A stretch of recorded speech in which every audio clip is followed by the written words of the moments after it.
kenn mënta am image à travers lui bu ñu ñëwaatee ci lu Scott Raté wax ñu jàngat ko wax ko ngeen ko comprendre mooy ñi mu nekkaloon dañu leen a rey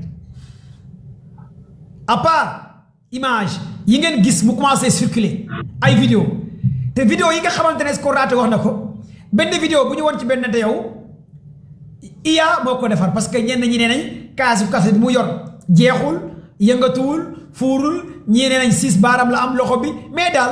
c'est du jamais vu ci histoire benn te yow parce que ñëpp j'ai pris 4 experts ci wàllu IA boo jëlee Alex Fire expert la ci wàllu IA nee na vidéo benn te yow bi IA la boo jëlee David Pama kooku expert la ci wàllu IA nee na vidéo benn te yow bi IA la boo jëlee beneen xale bu jigéen bu tudd Caroline X kooku expert la ci wàllu IA américaine la nee na vidéo benn te yow bi c'est faux boo jëlee Robert Harmon kooku aussi expert la ci lépp lu jëm ci wàllu IA nee na tous ces 4 personnes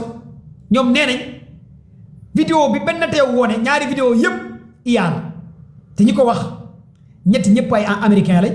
kenn ki anglais la waa léegi gars yi ñun duñu ay expert ci wàllu IA duñu ay ingénieur ci wàllu IA bu ñu demee ba expert ci wàllu IA ingénieur américain ñoo taxaw carrément ne lii ay montage la ci benn te yow kon léegi benn te yow lan moo ko jaral mu def yooyu montage yooyu ak ñi ko def maanaam ñi ko def lan moo leen jaral ak lan moo leen motiver ñu def loolu ma expliquer leen 4 éléments yu leen motiver premier élément yi leen motiver mooy xam ngeen bu nekkee dem Griff deena le commandant armée ay aviation li nga xamante ne ak renseignement Israël rey nañ ko le colonel bi géré woon les missiles et les systèmes de défense anti-aériens et tous les renseignements Mossad rey nañ ko ki nga xamante ne moo géré woon lépp lu nekkoon entre MI6 ak Mossad rey nañ ko mooy Alexander Ferger ki nga xamante ne aussi moo géré woon renseignement Mossad waa Iran rey nañ ko léegi bu ñu ne benn teewu dee na loolu en matière armée day démoraliser les troupes ñi def armée xam nañ li may wax militaires yi nekk ci sama live xam nañ li xew parce que benn teewu jàpp leen ne mooy général bi quoi parce que moo sooxe guerre bi mais dès l'instant ñu ne dee na rek loolu day damb moral des troupes kon ñoom duñu amati kii pour xeex parce que quand le général est mort rek c'est fini la guerre léegi nag comme que benn te yow moo njëkk a attaqué le 28 février moo sooxee mbir mi léegi américains yi ku moom IA ñoom la intelligence artificielle boo ko waxee wax États-Unis c'est ça la réalité des choses IA boo ko waxee wax Israël kon tey buñ ne benn te yow dee na rek c'est la fin mais bu ngeen jëlee ces experts tous ces experts ñoom nee nañ carrément benn te yow dee na ñoom ñëpp dañoo confirmer que benn te yow dee na vidéo yi commencé circuler ay vidéo IA la mais dee na lii la gars yi confirmer lii la gars yi indi parce que wax naa leen ko sànq sama début live ci famille paternelle bi ñoom amuñ ci moon information parce que nit buy dund ñu woo say baay ñi bokk ak yow sa waa kër papa ne xamuñ foo nekk les renseignements ñu woo sa waa kër yaay ñu ne xamuñ foo nekk ñaari conseil yu doon am Israël mooy conseil sécurité bi doon am toujours comme ñu ne conseil des ministres par exemple au Sénégal bu ñu nekkee guerre dañuy def ay conseil guerre day am à chaque 2-3 jours évaluation de guerre conseil ay généraux yi ñooy toog les renseignements ñooy toog yi gérer drone yi missiles yi aviation ñooy toog ñu données ñooy toog ku ne day toog ne à évaluation de guerre voilà noonu lay guerre di demee bu ñu toogee ñëpp toog benn te yow est absent encore pourquoi il est absent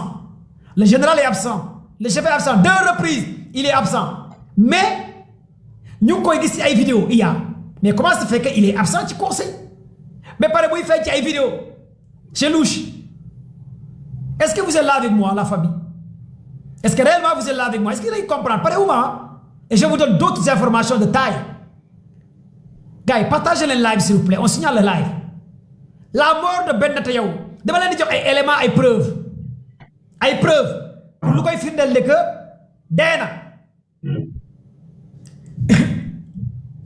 maximum de partage léegi nag xam ngeen bu nekkee un commandant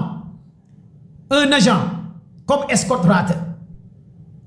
nekk États-Unis d'Amérique nekk un ancien agent de CIA xam ngeen lan mooy CIA nit ku liggéey CIA di dund Scott Raté taxaw indi ay éléments yu palpable teg ko ci table bi ba États-Unis Israël bu ko rey les Américains et les Israéliens jamono ji dañoo bëgg a rey ki nga xamante ne mooy Scott Ratter parce que lan la Scott Ratter wax dafa wax la vérité lan la Scott Ratter wax dafa wax dëgg joo xamante ne kenn amul fit wax ko États-Unis nga nekk États-Unis nga wax ko kenn ñemewul wax li Scott Ratter wax biir Amérique nga nekk un ancien agent CIA nga wax li mu wax ku ko wax gaa yi rey la lan la wax li mu wax c'est clair et net ci kenn benn te yow ak États-Unis Scott Ratter dafa njëkk a taxaw ne États-Unis a déjà perdu la guerre day sa kalanda mu ne États-Unis Trump a fait le con mu ne équipe bi entouré Trump ay dof lañ sont des fous il n'a pas de conseil lii la Scott Ratter njëkk a wax Trump est entouré par des fous il n'a pas de conseil il a fait le con il a perdu la guerre mu ñëwoon ne États-Unis a été humilié par les Iraniens en une semaine de guerre une semaine la wax sax moom Scott Ratter une semaine la wax état Iran écrasé la grande puissance des Américains mu ñëwaat ne moom Scott Ratter mu ne où se trouve porte-avions Abraham Lincoln l'Abraham Lincoln Gerald Ford mu ne pourquoi ñaari porte-avions yëpp disparaître pourquoi service de renseignement États-Unis waxuñ gars yi fan la porte-avions yi nekk ba États-Unis di laaj ndimbal lii la Scott Ratter wax mu ne Abraham Lincoln 1 kilomètre 1000 kilomètres la daw Gerald Ford pili 1200 kilomètres la daw mu ne ñaari porte-avions ak US Navy mu ne fan lañ nekk mu ne États-Unis avec sa grande puissance porte-avions boo xamante ne plus de 57 avions ñoo ci nekk des destroyers des avions électroniques des avions F-35 Fi-18 des sous-marins nucléaires mu ne où est la technologie des Américains si les drones iraniens parviennent à faire disparaître les deux géants porte-avions des Américains kon Iran a déjà gagné la bataille lii la Scott Ratter wax mu ne bu nekkee puissance bi États-Unis doon bàkk yépp ay drone moo tax États-Unis daw mu ne États-Unis waxuñ dëgg la population américaine parce que Trump waxul dëgg population américaine yi lépp lu ñu indi woon ci armada daw nañ te pourtant Trump moom moo waxoon un mois ci ginnaaw dongo baa ngi ñëw nourriture baa ngi ñëw armada baa ngi ñëw armada bi mooy porte-avions Abraham Lincoln américain yi naan nga gis France 24 LCI BFTV non les Américains ont déployé 2 porte-avions Gerald Ford Abraham Lincoln en moins de 24 heures l'armada des Américains gigantesque ça approche dans le détroit d'Ormuz Moyen-Orient actuellement nga gis LCI journaliste chroniqueur seytaane yi actuellement l'armada des Américains le porte-avions Abraham Lincoln est postulé dans le golfe Persique il commence à avancer tu vois composé de 2 destroyers 57 avions F-35 Fi-18 Boeing toutes ces technologies là gars yi dañu rey waa Iran toog rek ne nii di xaar armada baa ngi ñëw di xaar Gerald Ford di xaar en moins de 24 heures 48 heures 3 jours gars yi daw gisatuñ benn porte-avions 4 missiles la gars yi fëgg Abraham Lincoln kenn gisatul Abraham Lincoln 4 drones la gars yi fëgg Gerald Ford Scott Ratter ñëwaat ne leen Scott Ratter un américain qui parle un agent de la CIA Scott Ratter laa wax xam nga j'ai l'habitude de dire y a un mec qui m'a invité ci benn plateau télé rajo ma ne ko ñun quand on parle de la géopolitique di leen jox ay xibaar ay information damay déglu ku mel ni Dani c'est un élément bi nga xamante ne liggéey na MIC un grand professeur sur les questions internationales maîtriser lépp luy géostratégie géopolitique nekk un ancien officier de armée marine américaine Dani man ñooñu laay déglu xam nga géopolitique science exacte la du ay météo politique ma ne ko ñun lépp lu ñuy wax 1 plus 1 égale 2 dañu lay wax ay nit wax la toppal diw demal déglu diw xoolal diw gisal diw nga comprendre nga xam lu ñuy wax loolu la ñuy defee géopolitique mais doo toog jékki-jékki daan diw mooy baayam kii Macky Sall Donald Trump moo ko jur loolu xam-xam ko en fait il faut gars yi génn ci loolu ah Donald Trump moo jur Macky Sall yëfu dof yooyu mooy lan ah Marième Faye Sall moo jur Michael Jackson xam nga il faut gars yi génn ci loolu quoi on parle de la science kon li ngeen fi war a comprendre mooy bu ngeen dégloo ko mel ni Dani dafa ne ak Scott Ratter dañoo ne les 2 porte-avions Abraham Lincoln dañoo disparaître à travers des drones kamikazes iraniens Shahid Shahid il a même expliqué attaque bi nga xamantene d'après les satellites militaires Chine russe ñom ñoo woné dégâts collatéraux yi nga xamantene on a touché le porte-avions Abraham Lincoln muy ben États-Unis c'est une puissance technologique mais comment se fait qu'un gigantesque porte-avions plus de 10 000 personnes di ci nek 10 000 marins 57 avions F-35 F-18 4 à 5 destroyers 2 sous-marins nucléaires di escorter porte-avions bi des avions de chasse des avions électroniques tout ça plus de 10 000 personnes mais bu nekkee ay 4 missiles 4 drones yuy jar ay quelques miettes ñoy faire disparaître un armada des milliards c'est des milliards de dollars américains économique États-Unis en moins de 4 jours ira déstabiliser l'économie des Américains. Est-ce qu'on retenait c'est la fin des États-Unis d'Amérique? Je suis vraiment désolé de vous le dire. C'est la fin des États-Unis d'Amérique. Li moy li am. Li moy li taxaw. Parce que on nous parlait 10 ans ci ginaaw, 20 ans ci ginaaw, porte-avions nga doon dégg. Iran légui génné na porte-avions ci guerre. Légui guerre amatul porte-avions. Pourquoi la frégate bâtiment France bi les Français ont reculé? Xam nga Macron dafa envoyé les frégates navire bu wara dem ci Moyen-Orient mais il a reculé. Ana navire bi fa la nek? Les satellites militaires Chine nenañ gisuñ bateau Macron bi. Waari ci nenañ gisuñ ko. Trump ne ko sa bateau bi fan la nek yeggul ba légui wala yegg na. Macron ne ko mu ngi ci yoon bi. Mais bateau bo xamantene bi mu waré yegg depuis samedi bientôt au mois ba tay Macron buñ ko laajé sa bateau bi marine fan lañ tollu mu ne mu ngi ci yoon bi. Trump ne ko boy bu ma yeb. Mëno ne yow dag may dimbalé ba légui sa bateau bi nek yeen nak la koy laaj bateau Macron bi frégate mo waxone yónnee nako fan la nek? Macron ne néna mu ngi ci yoon bi ba légui xana légui guerre bi jeex té bateau bi yeggul dafa paan no wa Iran ñu nit barke Cheikhou Tidiane barke Bagis wa Iran ñu nit dafa paan mu ngi ci gaw so Gambie Dakar gars partagez le live ouais. Vous êtes 6700 personnes sur le live. C'est ça fait dama leen di expliquer pour ngeen comprendre que ne guerre bi bu amutoon xam nga guerre bi dafa baax kenn ñaanul yàlla guerre mais guerre bi baax na xam nga tax guerre bi baax guerre bi bu amutoon Europe duñu xam États-Unis du dara guerre bi bu amutoon réew européen dañuy jàpp ne américains yi ñooy yàlla ci kaw suuf léegi européens yi commencé nañ jàpp Trump ndekete yéen dara xamu leen ko ndekete yéen nekku leen yàlla li ngeen nekkoon naan jeudi monde ñoo fi nekk ñoo fi gën a am technologie ñoo gën a am nangam mais technologie bi États-Unis am moom la Iran yàq moo tax guerre bi baax na ci parce que day tax américains yi mën a yaru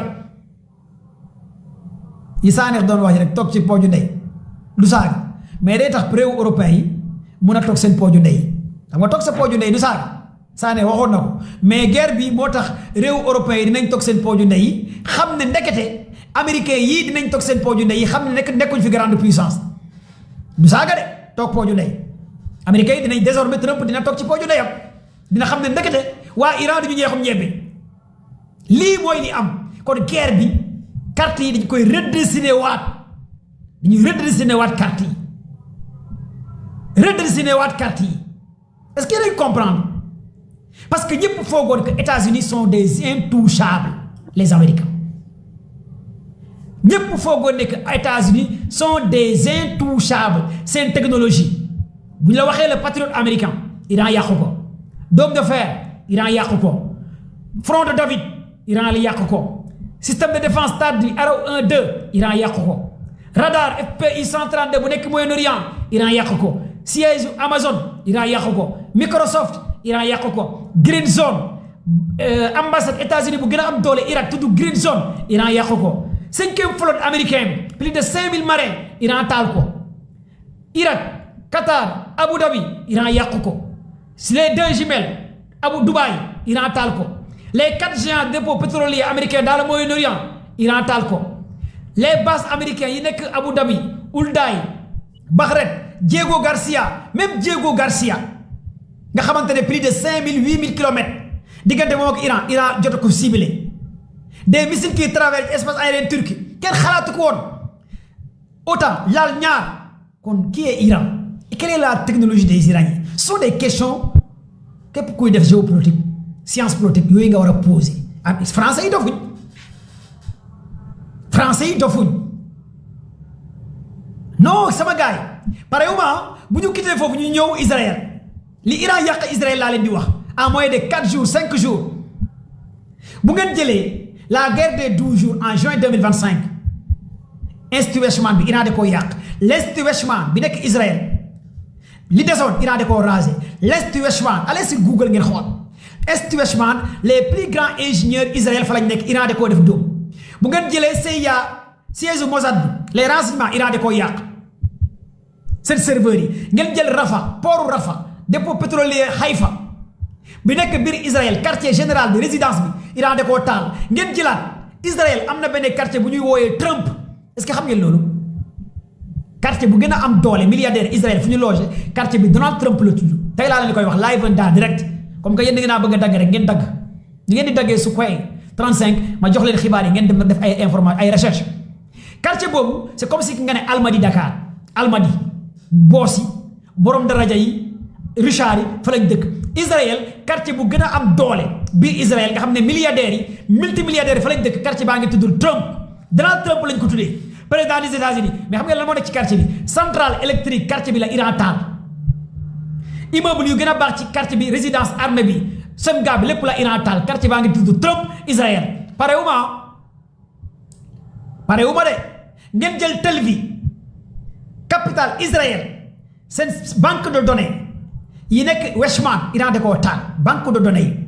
ngeen jëlaat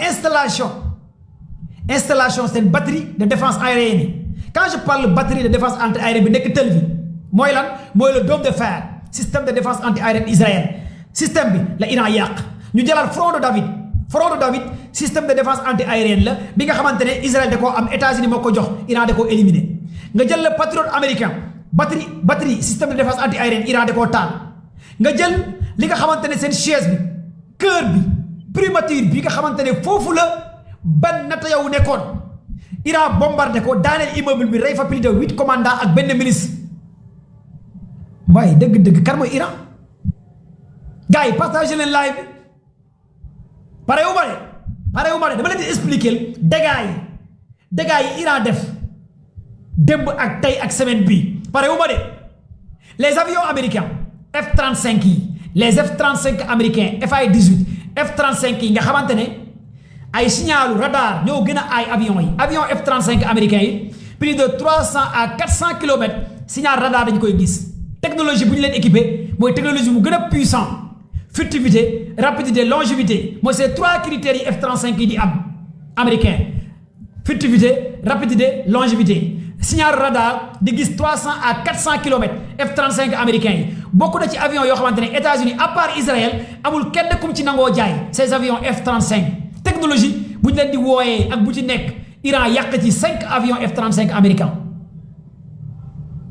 F-35 américains yi 5 avions F-35 américains yi nga xamante ne seen technologie seul États-Unis moo ko xam Israël kese la koy jaay ngeen pare ci loolu pare wu ma ne ngeen jël les avions ravitailleurs américains quand on parle d'un avion ravitailleur ce sont les avions KC-135 ce sont les avions ravitailleurs des avions F-18 FA-35 BI-1, 2, 1, 2 KC-135 yi mooy avion ravitailleurs yi ñooy ravitailler sur l'espace aérien en colonne couvrée les soldats xam nañ luy colonne couvrée avion yooyu à travers espace basse altitude ñooy ravitailler kérosène ravitaillement maanaam ñooy jox gars yi kérosène essence mooy kérosène bi avion yi di utiliser les avions ravitailleurs ce sont des avions furtifs rapides très équipés avec des signaux radar très puissants Iran yàq ci 4 avions ravitailleurs boo jëlee 4 plus 5 9 pare wu ma de bu ngeen jëlee les drones de renseignement Israël les drones QI de renseignement technologie Israël yu gën a puissant nga xamante ne ay données ay banque de données lay am ce sont des drones très rapides Iran yàq ci 5 à 10 drones Israël données yi Iran taxaw ne carrément jàpp na une vingtaine de commandos américains rey na plus de 600 soldats américains yàq 5e flotte américain bi nekk Bahreïn 5e flotte est-ce que xam ngeen lan mooy flotte mais parewuma pour me montrer leen rek pourquoi est-ce qu'on rate ne Iran a déjà gagné la guerre te ku wax loolu américain la ku liggéey CIA déggoo ma de est-ce qu'on rate un américain qui est ancien élément de CIA moo taxaw ne carrément Trump tu as fait le con loolu la wax carrément Trump mu ne ko Trump da ngaa dugg ci guerre te calculé woo parce que ñi la wër ay dof lañ mu ne ñan ñoo wër Trump ay Kushner dof la xamul dara J. Vance dof la xamul dara Witkoff dof la mu ne c'est 3 têtes de con ñoo wër Donald Trump 4e tête de con mooy Trump est-ce qu'on rate ma wax loolu mu ne États-Unis est dirigé par 4 têtes de con non est-ce qu'on rate du nit mu ne c'est 4 têtes de con le premier tête de con mooy Donald Trump moom dafa jafe ne fugg bi ak na xamul dara guerre financier la banquier la économiste la toloxal na États-Unis mu ne beneen tête de con mooy Witkoff moo wër Trump keneen ki mooy J. Vance vice-président des États tête de con la xamul dara keneen ki mooy Kushner mu ne ñooñu ñoo wër Trump ne ko yaa fi nekk yaa mën mu dugg ci Iran ñaf-ñafal États-Unis mu ne Iran a déjà humilié les Américains en 1 semaine de guerre ba léegi parewul na Marco Rubio même Marco Rubio merci mon frère Marco Rubio moo gën a dof ñëpp Marco Rubio tête de con la Kushner ci la bokk Witkoff ci la bokk J. Vance ci la bokk ces 4 éléments ces 4 cons ñoo wër Trump quand on fait de la géopolitique aussi c'est très important très pertinent nga xool quels sont les éléments yu tournent autour de Trump fii nga gis Kushner fale J. Vance fale Rubio Trump taxaw ci digg bi États-Unis nous sommes les grands puissants nous sommes puissants bu waxee tey suba moo tax waxu Donald Trump ak waxu Emmanuel Macron jarta dur sa doom Donald Trump mooy Ali Khadjani Donald Trump moo ne jeexal na guerre bi moom Trump moo ne dindi la installation nucléaire yi moom Trump moo ne écrasé na Maristes moom Trump mu ne Europe kaay leen dimbale ma gars yi ne ko dimbale wuñ la ne ko dimbale wuñ la léegi nag fii li ngeen fi war a comprendre un peu mooy Iran dafa nax dëggantaan américain yi parce que lu tax Iran nax américain yi mais regardez les alliés des Iraniens alliés Iran yi est-ce que xam ngeen ñan la bu nekkee da nga taxaw dëgg ci alliés yi nga xamante ne ñoo nekk ci Moyen-Orient bi balaa ngay dugg ay Corée du Nord ay Chine ay Russie regardez stratégie bi Iran def Iran dafa nax dëggantaan États-Unis Iran activé wu jihad islamique Iran da leen xaar leen waa Hamas Iran da leen xaarloo aussi nekk ca Yémen Iran da leen xaarloo benn allié kese la Iran activé mooy waa Hezbollah seul Hezbollah la Iran activé xam nga lan moo waral loolu mais parce que Iran buggul saraxe ses alliés guerre bi mën na ko geeral boppam seul Hezbollah la Iran activé regardez lan la Hezbollah def en moins d'1 semaine Hezbollah li mu def biir Israël pourquoi les médias européens di leen ko nëbb pourquoi même la communication de Israël parapluie dañ koo écrasé pourquoi mais parce que Hezbollah seen ñaari force yi chaque jour moo wax la ko chaque jour moo wax leen force yi la force Ridwan ak force Al-Naser ñaari force yooyu les forces spéciales Ridwan yi nga xamante ne on les appelle des forces spéciales Hezbollah ak Nasser ñaari ñooñu ñooy écrasé jamono ji li nga xamante ne mooy Israël li Hezbollah di rey ci sud Israël kenn xamut mu toll Hezbollah plus de 15 chars de combat Israël taal na ko li mu rey ci soldat Israël ëpp na 100 loolu moo tax ngeen gis Ben Netanyahu ak ñi mu àndal ñuy bombardé biir Beyrouth ca Liban capitale bi la ñuy bombardé di rey ay xale di rey ay mag parce que mënatuñu dara ci waa Hezbollah te Iran moo activé waa Hezbollah Hezbollah dañuy lancé ay missiles Hezbollah dañuy lancé ay projectiles Hezbollah dañuy lancé ay drones Hezbollah dañuy lancé ay li nga xamante ne des drones kamikaze mais kan moo leen di équipé kan moo leen jox matériel muy Iran chaîne de ravitaillement bi Iran la arme yi Iran la kon Iran dafa activé benn trou Hezbollah nekk kat ñaf-ñafalal Israël yéen waa aussi nekk ci Yémen ngeen xaar yéen waa Hamas ngeen xaar yéen waa jihad islamique ngeen xaar gars yi nga xamante ne ñoo ànd ak moom nañ xaar seul Hezbollah ñoom la Iran activé pour l'instant mooy stratégie bi Iran tegal Israël ak États-Unis ci guerre bi dafa yéeme kenn xalaatu ko woon pour ngeen comprendre un peu en fait bu ñu fa quitté ngeen jël un peu ci technique ak tactique bi Iran teg li nga xamante ne mooy lii di États-Unis Donald Trump c'est 7e jour de guerre communiqué ak Kurdistan yi nekk Irak pour ñu jàppale ko États-Unis utilisé par la voie terrestre jaar dugg fi nga xamante ne mooy Iran utiliser Kurdistan yi mais Iran lan la def premier jour bi Trump communiqué avec Kurdistan yi tous les médias européens ne président des États-Unis Donald Trump est en train de communiquer avec les Kurdistans en Irak pour que les Kurdistans puissent entrer dans la guerre par la voie terrestre envahir Iran France 24 LCI ñëpp di wax loolu Trump commence à négocier avec les Kurdistans Trump commence à nangam mooy 5e 4e jour de guerre déglu leen lan la Iran def base Kurdistan bi nekk Erbil ca Irak base Kurdistan bi nekk Erbil ca Irak base Kurdistan bi nekk Bagdad seen quartier général bi la Iran fëgg ay missile Kromchar ay Fatah 1 Fatah 2 da koo rasé lépp la éreinté rasé ko maanaam Kurdistan yi la rey lu mu fa rey ci ay soldats kenn xamut nu mu toll dafa xëy rek bombardé base Kurdistan yi nekk ca Irak ci Erbil ci Bagdad lépp mu naturaliser leen bu ñu laajee le commandant des Kurdistan ñu ne ko Iran bombardé na seen base yi États-Unis mu ngi négocier ak yéen pour nga ñëw dugg ci guerre bi dañoo ne déedéet dugguñ ci guerre bi li Trump propose ci xaalis d'accord Kurdistan yi naroon dugg ci guerre bi duggatu mais regardez stratégie bi Iran def bu mu xamee ne Trump mu ngi négocier ak gars yi Erbil ca Irak Erbil c'est un quartier bombardement yooyu ci la ñu reyoon les soldats français yi xam ngeen France amul base militaire ca Irak juste des éléments de renseignement des éléments de terrain des hommes de terrain lii c'est très important pour ñu wax leen ko France amul base militaire ca Irak mais am na des éléments sur le terrain loolu moo tax Iran bi mu bombardé di rey Kurdistan yi te français yi dañoo demoon ngir former les Kurdistan avec les soldats américains mais li fa Iran rey ci ay soldats américains kenn xamul nu mu toll ca Irak li fa Iran écrasé blessé ci ay soldats français kenn xamul nu mu toll loolu moo tax ngeen gis Macron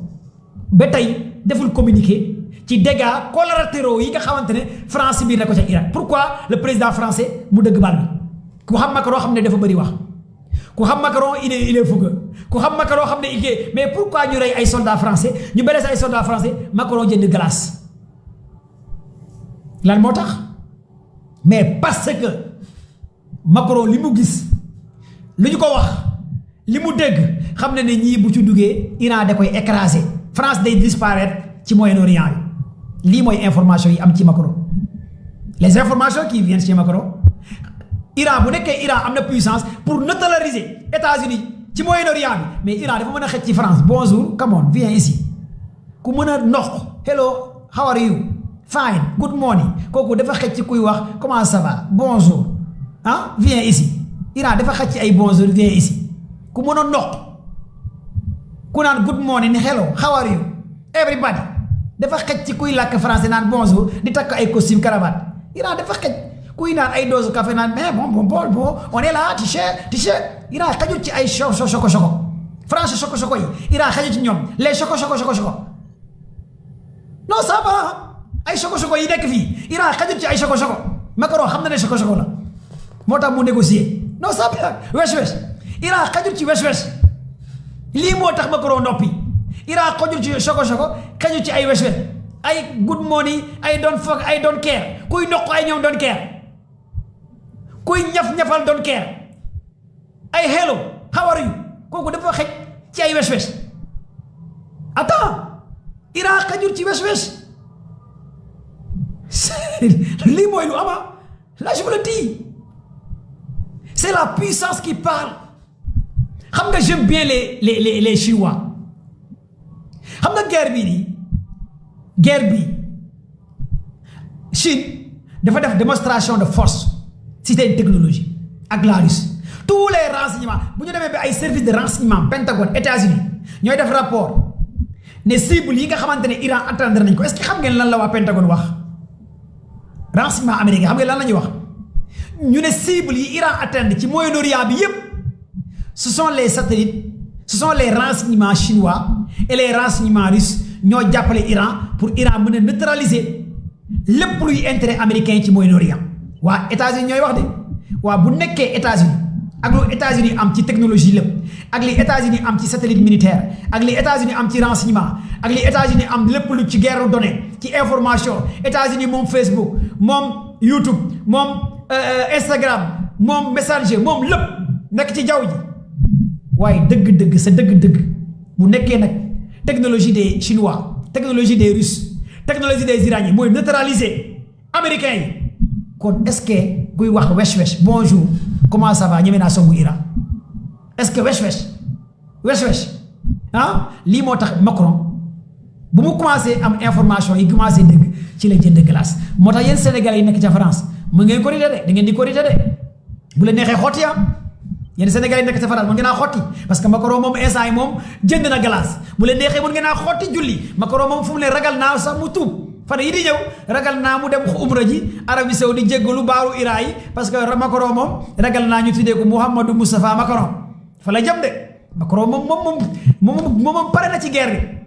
tuub moom dina am tuub Macron dina tuub waa Corée du Sud dinañ tuub waa Espagne moom tuub nañ bu yàgg waa Allemagne yi tuub nañ Iran mu ngi tuubloo gars yi Iran tuubloo na gars yi dëgg-dëgg tuubloo na leen moom gars yaa ngi tuub benn par benn di tuub waaw di ashhadu an laa ilaaha illallah ashhadu anna muhammad rasulullah sallallahu alayhi wa sallam waaw gars yaa ngi tuub kon nag donc c'est la guerre des données moo tax ma waxoon leen au début de mes live 2019 2020 ba tey ñu ngi def géopolitique moo tax à chaque fois 2019 ba tey ñu ngi TikTok di def géopolitique 2020 moo tax ma wax leen phrase bi ma am di wax toujours di wax ne il faut que ñu dem recherche ngay jàngal sa bopp YouTube IA Google yéen ñëpp war ngeen mën a jàngal seen bopp lii c'est une question de curiosité intellectuelle il faut être curieux dans la vie li ñuy wax yépp fii lañ ko jàngee il faut être curieux dans la vie j'ai l'habitude de vous dire les nerfs de la guerre c'est de l'information qui détient les informations gagne la guerre les nerfs de la guerre c'est de l'information qui détient l'information gagne la guerre yàlla lan mooy information yi mooy les satellites militaires les satellites civils les drones de renseignement les données la surveillance lii mooy information yi drone de renseignement regardez ces informations drone de renseignement mooy lan mooy drone buy dem indi la xibaar ne la kat lii ak lii moo am lii ak lii moo xew porte avion baa ngi nangam lii moo ngi nangam mu ngi tollu nangam kilomètre nangam loolu mooy information bu ñu fa ñëwaatee un peu ma expliquer leen la technologie bi gars yi am à travers les avions 5e jour ci la Iran njëkk a utiliser les avions Sukhoi 35 yi nga xamante ne yéen a ngi taxaw ne Sukhoi 35 ma expliquer leen un peu les avions Sukhoi 35 4e jour de guerre 5e jour de guerre ci la ko Iran utiliser seen avions yi les avions Sukhoi 35 ma expliquer leen un peu pour nga xam ci avions yooyu ce sont des avions iraniens waa Iran ñoo ko créé bu njëkk y avait des Sukhoi 27 bu ñu développé cette technologie ci lay créé des avions tudd Sukhoi 35 les Sukhoi Su-35 les Sukhoi Su-57 ce sont des avions furtifs très rapides avions yooyu balaa nga leen di gis ci la ñu lay éliminer avec un signal radar très puissant à une allure de 500 à 400 km vitesse Mach 2.25 xam ngeen loolu mooy lan ma expliquer leen pour ngeen xam un peu bu ñu la waxee avion boo xamante ne dafa furtif un avion très furtif c'est différent un avion longévité c'est différent la rapidité de l'avion xam nga furtif avion bu furtif mooy avion boo xamante ne rapidité ni mu gaawee comme melax xippil xoor avion bi dem na yoonam léegi signal radar bi avion bi am loolu moo gën a am solo parce que lépp avion li ngay dégg ci wàllu aviation lu ci gën a am solo mooy signal radar mooy F-35 bi lu mu aaye mooy ndax signal radar am na doole FA-18 lan mooy signal radar am K-135 yi lan mooy seen signal radar F-35 yi lan mais signal radar foofu la lépp nekk à travers signal radar ci la gars yi di guerre ci la gars yi nekk di guerre pour nga comprendre un peu c'est hyper important pour ma expliquer leen un peu léegi nag les avions F-35 les avions Sukhoi Su-35 avions yooyu du ñu gisee ak avion F-35 américain déedéet du ñu gisee à l'œil à une visibilité non Sukhoi Su-35 bu gisul F-35 américain yi moom da koy éliminer maanaam moo gën a gaaw pour éliminer F-35 américains yi balaa ñuy gisee parce que signal radar am moo gën a am doole téeméeri junni yoon pour mu détecter l'avion l'ennemi loolu mooy puissance des Russes xam nga technologie bi américains yi def baax na lool mais les Russes dañoo copier beneen technologie bu gën a doole bu gën a am doole ci kaw F-35 américains les Sukhoi les Sukhoi du ñu gisante ak F-35 yi mais dès l'instant Sukhoi 35 yi gisee ak F-35 yi F-35 yi américains yi ñoo leen di éliminer loolu mooy avantage F-35 américains yi F-35 américains yi boo jàkkaarloo ñoom bu ñu gisantee à vie F-35 américains ñooy éliminer les Sukhoi Su-35 wala les Sukhoi Su-57 lii mooy différence bi mais ñële nag ñoom à travers espace aérien dañ leen di équiper avec des missiles sol-air yoo xamante ne à tout moment mën nañ bombarder ci kaw mën nañ bombarder ci suuf lépp lu nekk ci suuf mën nañ ko gis li nekk ci kaw mën nañ ko gis li mooy avantage les Sukhoi yi nga xamante ne Iran da ko yor léegi nag Sukhoi yooyu seen signal radar moo gën a am doole téeméeri junni yoon les avions européens lii moo tax européens yi di hésiter pour dugg ci li nga xamante ne aussi mooy guerre bi lii moo tax pays européens yi xam ne carrément tey ñun bu ñu duggee ci guerre bi bu ñu utiliser suñu base militaire yi wala ñu utiliser suñu aviation dugg ci guerre bi mais Iran dinañu neutraliser parce que Chine mu ngi ñuy xool avec les satellites militaires ñu delluwaat ci guerre donnée moo tax ma ne leen les nerfs de la guerre c'est de l'information parce que guerre étoile la dañoo nekk ci benn guerre étoile guerre donnée guerre communication kon loolu foog ngeen comprendre ko encore de plus pour ngeen xam ban technologie la Iran yor ak ci lu Iran topp dinaa leen defal spécial live boo xamante ne avion kese la ñuy wax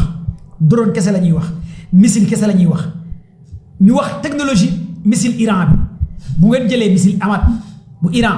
ngeen jël Fatah 1 bu Iran ngeen jël Fatah 2 bu Iran ngeen jël Khorramshahr bu Iran ngeen jël Shahid bu Iran ngeen jël Kamikaze bu Iran ngeen jël